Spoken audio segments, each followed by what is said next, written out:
Alors vous voyez, hein, c'est tout un attirail, hein, les démarches paysagères, hein, ça peut être extrêmement divers.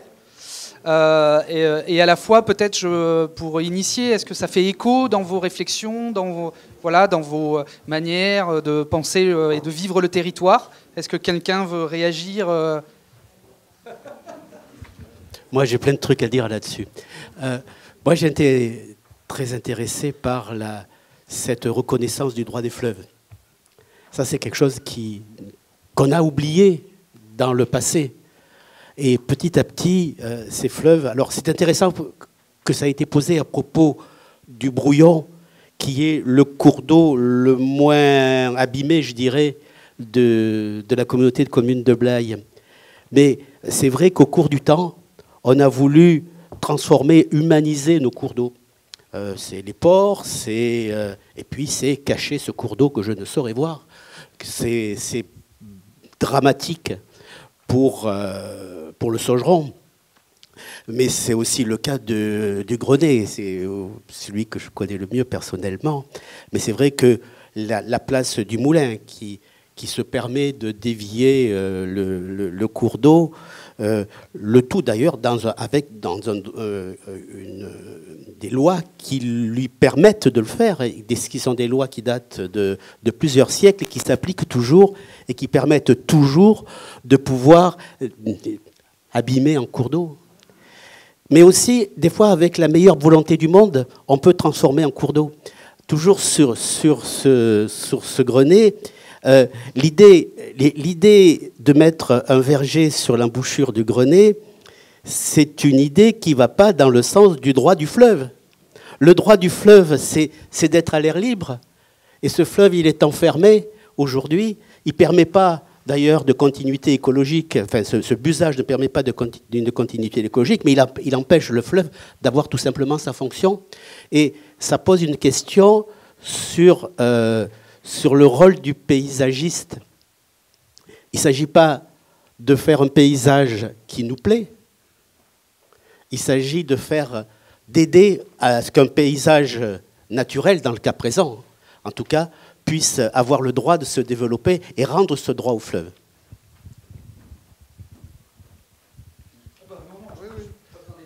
Je vais prendre la suite. Bon. Alors moi, j'étais vraiment très impressionné, je dirais, par la présentation pour le Saugeron. Habitant Blaye et fréquentant souvent les pistes cyclables, effectivement, ou marchant à pied autour de la citadelle, c'est vrai que le Saugeron, par endroits, il n'a pas le caractère poétique que vous avez présenté. Et tel que vous l'avez présenté, moi, je souhaiterais que tous les Blayais, de Blaye, écoute, même les autres, tout le monde, mais qui s'approprient leur Saugeron, parce qu'ils ne se l'approprient pas, alors qu'effectivement, c'est un ruisseau qui peut être remis en valeur. Quand vous avez fait des dessins, j'ai vu que vous aviez représenté à un moment donné le ruisseau plus large qu'il n'est, parce qu'à un moment donné, il est coincé entre un mur en briques ou des parpaings. Ensuite, il sert de chasse pour évacuer les boues de l'estuaire sur le port. Il est couvert, il y a la fontaine qui passe en haut. Tiens, entre parenthèses, pour la première fois de tout le temps, la fontaine s'est tarie cet été, hein, donc c'est quand même un signe. Hein, jamais personne n'avait vu, et en y allant, elle s'est tarie, plus d'eau. Voilà. Donc, effectivement, félicitations. Et puis, en même temps, vous avez, sur le départ de la présentation, sur la présentation paysagère, vous aviez un petit télescopage aussi avec la présentation de la ligne de train. Là, hein, donc, et il y a même des suggestions que je retiens, hein, sur ce que vous avez vu, sur les aménagements. Là, bon, en fait, c'est très intéressant.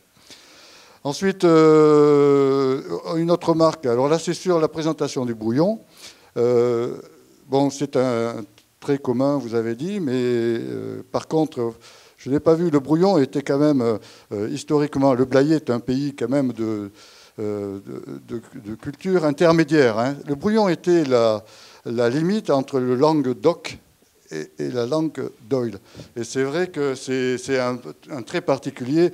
Quand vous dites la source, le puits, c'est comme le Puy-Marie, le Puy de Sancy. Le puits, ça veut dire la montagne. Ça, c'est l'occitan. Et un peu plus loin, vous pouvez avoir des montagnes, des choses comme ça. Hein. C'est vrai que c'est un pays intermédiaires. Donc vous avez la Languedoc au sud, le pays Gabaye, qui est une langue, c'est un pays intermédiaire, qui est tout le Blayais, parce que Gabaye, ça veut dire gavache, enfin c'était les étrangers par rapport au sud. Et tout ça, c'est une vie forte et historique qu'il y a là-dessus. À part le Grenet, par contre, j'ai pas grand-chose à dire. Hein. Oui, bon, voilà. Voilà, c'était mes petites remarques. Je trouvais que c'était très, très intéressant, hein, vraiment très bien. Merci. D'autres interventions? Oui, Gauthier? Ouais, je veux bien intervenir sur la dernière parce que vous avez... on était dans la chimère, on était dans l'hybride, vous commencez avec une introduction dystopique, vous partez sur le médiéval, vous poursuivez avec le conte, et j'ai trouvé que c'était formidable, hein. C'est vraiment très, très bien joué. J'ai craint à un moment que vous repartiez sur une présentation traditionnelle, et puis non, vous l'avez tenu jusqu'au bout, et il fallait. Donc voilà, vraiment bel exercice. Et je ne sais pas si vous vous en êtes rendu compte, mais en fait, avec ça, là, vous y êtes dans l'action. Parce que là, vous avez rencontré des jeunes, hein, c'est ça, pour de vrai. Enfin, voilà, vous avez fait un exercice sur le terrain, vous avez vu, j'imagine, un instit ou une instit. Et là, tout ce que vous avez produit, vos cartes, vos dessins, vos contes... Là, je pense que vous êtes allé au-delà peut-être de ce qu'on attendait jusqu'ici. Et donc, voilà, chapeau bas.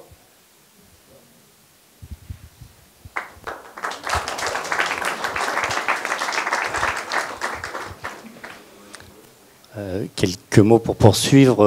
Alors moi, j'ai trouvé que vous êtes très bien approprié les concepts d'hydrologie, donc globalement, enfin voilà, ce dernier sujet là sur les têtes de BV, sur les réouvertures de cours d'eau, vous avez vraiment ciblé les principales problématiques. Et en termes de diagnostic, je trouve que c'est une très bonne chose. Alors après, il y a eu beaucoup de compliments. Une petite remarque, un petit bémol. Attention aux approximations et notamment sur les concepts écologiques. Alors je crois que c'est le premier groupe où j'ai entendu parler de fermeture de boisement qui était favorable aux orchidées. Alors pour bien comprendre un paysage, il faut aussi comprendre son fonctionnement écologique. Donc soyez vigilants à ça, parce que ça peut faire dire de mauvaises choses. Mais sinon, tout était très bien. Voilà.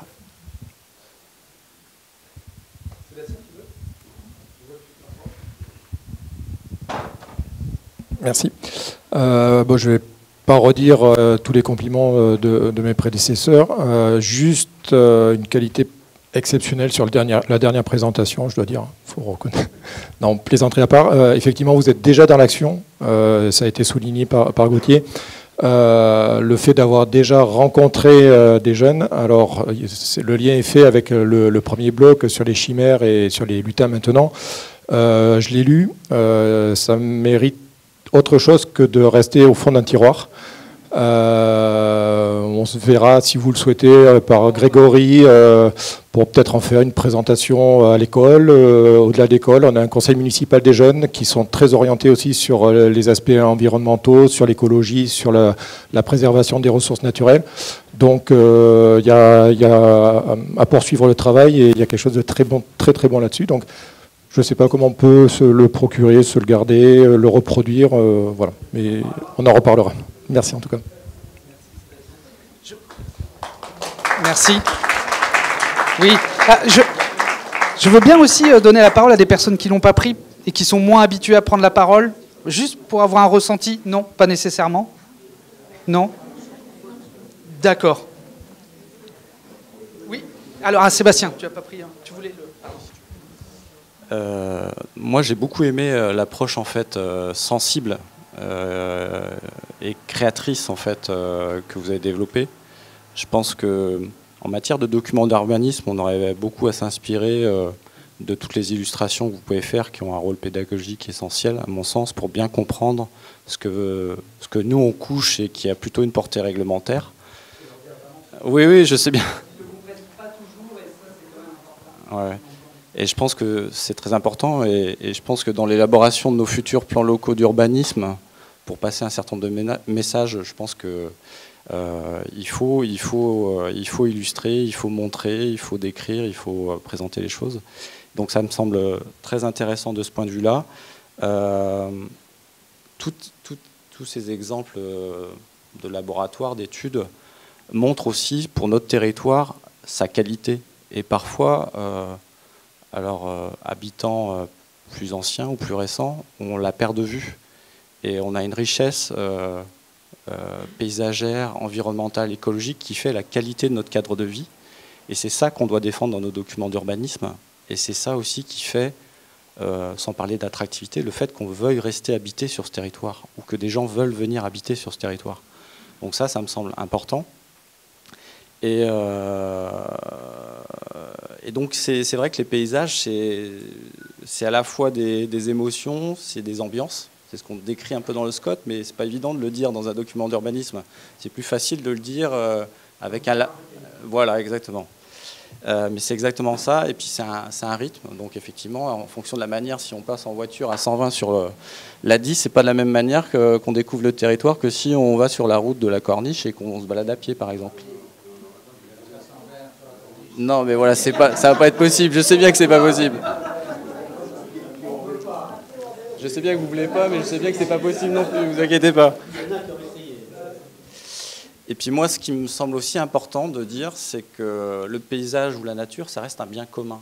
Et donc le privatiser, il faut surtout éviter. Je sais que tout le monde aimerait avoir sa maison éventuellement sur la route de la Corniche, ou sa maison sur les coteaux, sur les hauteurs de Plassac, ou éventuellement pour d'autres qui préfèrent dans la forêt. Mais en fait, c'est un bien commun, donc il faut qu'il soit accessible à tous. Il faut qu'on le rende accessible à tous. Et pour le rendre accessible à tous, il faut le préserver. Il faut se dire aussi qu'on est de passage et qu'on ne doit aussi pas travailler uniquement sur notre pas de temps de mandat ou de passage en Haute-Gironde si on reste que 15 ans y vivre. On doit le faire pour 50, 100 ans. Et les documents d'urbanisme servent à ça. Parfois, c'est un peu frustrant peut-être pour ceux qui décident ou pour ceux qui y participent en disant « ouais, mais c'est des documents de planification à 20 ans. 20 ans, je ne serai pas là. » ou voilà. Mais c'est important pour eux, pour nos enfants, pour les enfants de nos enfants, s'ils restent sur le territoire. Et donc ce qu'on fait aujourd'hui peut avoir une incidence sur demain. Donc c'est dès aujourd'hui. C'est dès aujourd'hui qu'il faut réfléchir à demain, y compris à long terme. Voilà, et donc et puis j'ai bien aimé certaines propositions d'action, et je pense qu'il y aurait toujours intérêt d'être discuté dans le cadre d'ateliers dans les documents d'urbanisme qu'on est en train d'élaborer sur le territoire. Voilà. Merci beaucoup, Sébastien.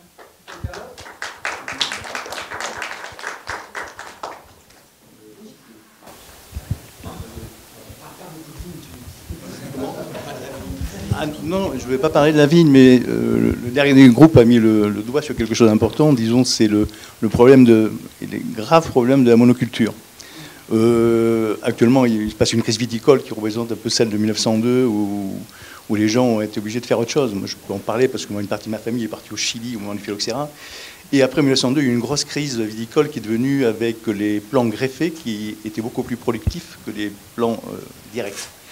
Il s'est avéré que j'ai un arrière-grand-père qui a beaucoup écrit là-dessus, et il disait aux gens, écoutez, à ce moment-là, on n'attendait pas les aides du Conseil général, du Conseil régional, ou disons, le ministère de l'Agriculture, c'est qu'il fallait se débrouiller. Et mon arrière-grand-père disait, c'est facile, hein, vous arrachez un rang sur deux, et vous faites des jouales, et vous plantez, disons, de l'ail, des oignons, des asperges. Ce qui fait d'ailleurs que Berson était un grand centre, disons, au niveau de la récupération des fruits et légumes, et je pense que Françoise, qui est à côté, n'en démordra pas, parce qu'une grosse entreprise s'appelait Guimberto, a acheté des légumes qui revendaient après. Mais faut dire que le monde agricole a vécu pendant longtemps avec les fruitiers et avec les productions légumières, ce qui a permis, disons, de passer la crise de 1902. Tu peux redonner la définition de la jouale? Alors, la jouale, c'est, disons, une culture qui se passe, il y a un rang qui possède deux rangs de vignes qui se jouxtent pratiquement, et un rang un peu plus large, où automatiquement on fait une culture. Cette culture servait, disons, à alimenter les personnes et également les animaux. Voilà. Ce qui fait que les surplus étaient revendus, souvent revendus au marché de Bourg-Saint-Louis tous les jeudis, et s'y faisait, disons, un revenu financier aux personnes qui permettaient, disons, de vivre et de, avant tout, se nourrir, quoi, et nourrir tous les gens qui étaient autour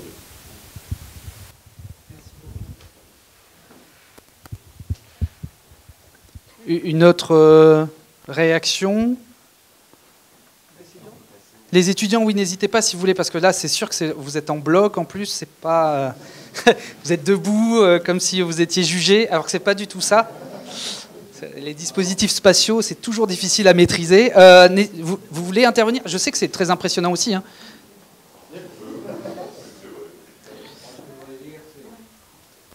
N'ayez pas peur. Si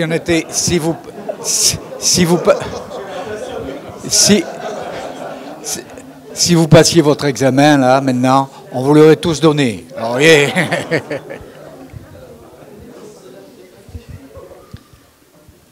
Non, mais c'est vrai, ce qui est intéressant, donc il y a ce double aspect du paysage qui est très compliqué pour ceux qui ne maîtrisent pas la question paysagère, c'est que c'est matériel et immatériel.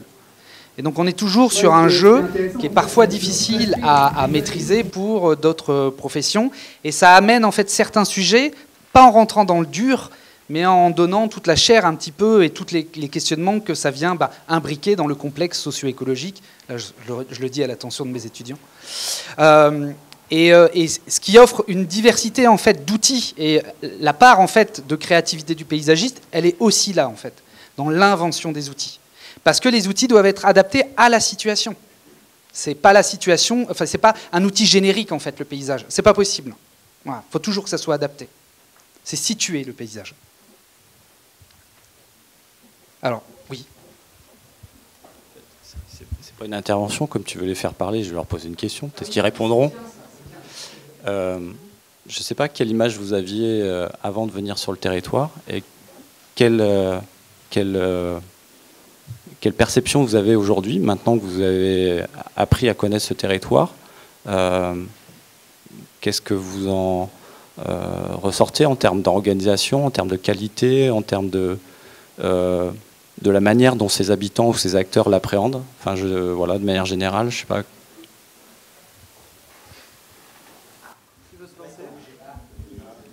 Rappelez-vous quand vous étiez la première fois dans la salle et qu'on s'est rencontrés. Et voilà, et faites le chemin inverse. Alors moi qui habite en Sud-Gironde, j'avais entendu parler de Blaye pour les dangers de la centrale nucléaire. Et donc c'est cette image que j'avais. Et en arrivant, en fait, on se rend compte, quand on emprunte les longues routes qui mènent à Blaye, où on avait fixé notre premier rendez-vous, qu'on voit au loin l'estuaire. Et c'est vraiment quelque chose de magique qui se retrouve à peu près dans tous nos projets, parce que c'est ce qui nous a beaucoup marqué, je pense. Et du coup, vraiment la complexité du paysage qui s'est révélée peu à peu au fur et à mesure de nos sessions de terrain, c'était vraiment très intéressant. Et puis, nous, du coup, c'était la question de l'invisibilité dans le paysage.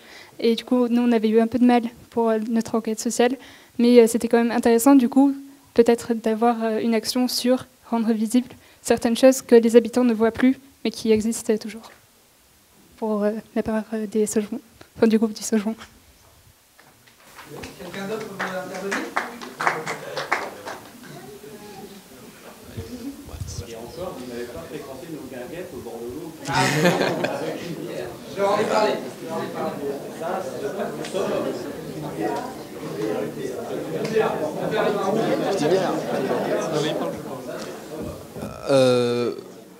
Moi, pour ma part, je suis parti un peu avec le même point de vue d'un territoire inconnu, et c'est de voir et de rencontrer quelques personnes, parce qu'on n'en a pas rencontré tant que ça, qui étaient attachées à un territoire. Et c'est pour ça qu'on est parti vraiment sur l'optique des droits de la nature, pour montrer un petit peu l'attachement et jusqu'où cet attachement peut aller pour protéger un territoire qui est cher. Vous avez rencontré des personnes qui étaient surprises que vous vous intéressiez au paysage de la Haute-Gironde en général? Alors, nous, nos rencontres, on les a faites les premiers jours. Donc, on était déjà, nous, pas certains de l'énoncé de l'exercice, parce qu'on a dû comprendre déjà l'exercice. Et ces rencontres, elles se sont faites avant ce déclic, on va dire. Et c'est ces rencontres qui nous ont permis d'aboutir à cette idée. Pour revenir sur la première question, donc moi qui habite à côté de la Suisse, il y a un an, quand on me parlait de Blaye, ça m'aurait pas évoqué grand-chose, on va dire. Mais justement, en étant allé sur le lieu, et plus facilement du coup sur Blaye, vu que j'ai travaillé sur le Saugeron, c'est sûr qu'on met le doigt sur des éléments dont on n'aurait même pas fait attention à la base. Donc je pense par exemple à cette promenade qu'on a évoquée. Donc si je l'avais fait comme ça simplement, j'aurais sûrement même pas su qu'on était dans le creux d'un vallée, ni qu'il y avait une rivière qui était sous mes pieds à côté de moi. Et pour la deuxième question, Par exemple, oui, pour revenir sur le Saugeron, les gens étaient plutôt étonnés. Donc déjà, il y avait une méconnaissance déjà au niveau de la ville, étant donné que il est à 80% inexistant. Et du côté de la campagne, donc les gens, à part les habitants qui habitaient vraiment à côté et qui définissent ça même plus comme un fossé que comme une rivière. Donc c'est sûr que oui, il y avait une certaine incompréhension quand on en parlait. Combien vous avez distribué? Parce qu'ils ont fait aussi des cartes postales pour faire une enquête avec la première image que vous avez vue. Ils les ont distribuées, c'est ça, dans les boîtes aux lettres. Vous en avez distribué combien? On a remonté on a remonté le fil de la rivière et on a distribué des cartes postales aux maisons avoisinantes pour essayer d'avoir des réponses. Et malheureusement, ça a été un petit peu la bulle. Du coup, on n'a eu aucune réponse. Voilà, ils ont eu zéro réponse. Donc ça montre aussi un petit peu des intérêts de la rivière en question. Et on a pu avoir quelques réactions aussi en allant directement au contact des gens, donc sur le marché. C'était plus efficace parce que là, ils avaient plus de mal à partir, du coup. Est-ce que ça vous a donné envie à quelques-uns de venir vous installer sur le territoire? C'est la question piège. Ouais, le marronnier. Si vous voulez vous installer sur le territoire, je vous invite à Goriac, je vous fais visiter Goriac, la route de la Corniche qui est magnifique, on peut s'y installer. Venez, on vous attend. Mais je ne dis pas à pied, bien sûr, à pied ou à vélo. En vélo, c'est tout, pas en voiture. Vous laissez les voitures sur le plan que vous avez fait là, et on s'attendra là. C'est une vraie question parce que après je me sens même tout à fait à l'aise pour la poser parce que moi-même je viens pas d'ici et je pense que là dans ce que vous allez faire à l'avenir vous allez aller sur beaucoup de territoires différents et je pense que partout en fait là vous aurez la capacité d'enclencher un regard nouveau sur ce qui vous entoure et de pas juste vous contenter de la centrale du Blayais par exemple ou ce qu'on en entend et parce que tous les territoires je pense partout en France ont ces petites pépites que là vous nous avez révélées donc voilà peut-être qu'il y en a un ou deux qui s'installera par ici on verra. Sébastien et après on va peut-être passer au bloc suivant. Je trouve que l'exercice est très intéressant. Alors effectivement, vous avez l'air peut-être impressionné, mais c'est plutôt à nous à l'être envers vous, parce que c'est un peu comme quand on va au musée et qu'on voit les œuvres sans avoir un guide à côté qui est capable de nous les expliquer. Et là, c'est un petit peu ce que j'ai l'impression j'ai un peu l'impression d'y assister, c'est-à-dire que on est tellement habitué à nos paysages, à y passer sans forcément y prendre le temps de les regarder. Ça nous apporte un autre regard. Ce que vous avez dit là sur les cartes postales, ça ne m'étonne pas plus que ça. Donc, en tout cas, merci pour le travail qui est fait. Ça nous permet de peut-être redécouvrir ou découvrir pour certains notre propre territoire. Voilà, encore une fois, je pense que c'est une première étape dans le travail qui est fait. En tout cas, il ne faut peut-être pas s'arrêter là. Il y a encore à creuser. Donc, vous êtes invité à Goriac. Le conte doit se poursuivre sur la seigneurie de Berson. C'est un vaste mot. Mais voilà, franchement, non, au-delà du côté, humoristique du terme, c'est voilà, honnêtement, c'est vraiment un beau travail qui est fait. Et alors j'avais pu y assister déjà l'année dernière sur notamment, je me souviens des thématiques, l'approche des cimetières, qui notamment sur les étudiants asiatiques, qui avaient une totale approche qui est complètement à l'opposé de la nôtre. C'est aussi ces échanges-là, ces confrontations-là qui sont vachement intéressantes. Donc encore une fois, félicitations pour le travail. Merci beaucoup, merci pour eux. On va passer au bloc suivant.